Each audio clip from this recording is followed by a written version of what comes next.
Sonó el pitazo que enciende la pasión. Hay fútbol, fútbol femenino a través de Tigo Sports. Nacional Humaitá recibe a Libertad Limpeño en Corumbacue. Libertad Limpeño y la posibilidad de encontrar el primero. Benítez en línea de remate. Le va a pegar Benítez. Diana que remata. ¡Golazo! ¡Gol!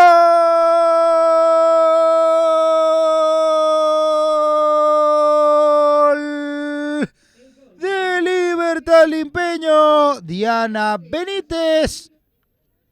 Coronel la sostiene en cancha. La pisó. Mira qué bien Coronel.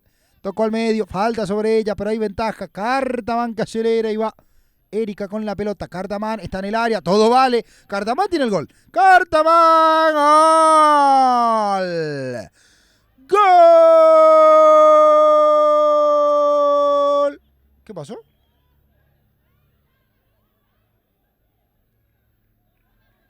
¿Es gol? Sí, gol.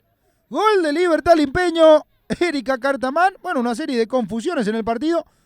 La infracción era favorable a Libertad Limpeño. Claro que hay ventaja. Gol de Cartamán. Libertad Limpeño gana el partido por 2-0. La confusión la generan las jugadoras de Nacional Humaitá en medio de esperar quizás la infracción para Libertad Limpeño que se cobre.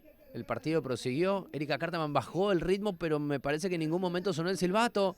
Por eso se vieron engañadas las jugadoras de Nacional Humaitá, que también algunas de ellas frenaron totalmente en el momento de ir a disputar esta pelota y lo aprovechó Cartamán. Sobre el tiempo añadido cumplido de León. El tiempo ya se ha ido, el tiempo nunca regresa. Final del partido, Libertad Limpeño 2, Nacional Humaitá 0 en Corumbacue.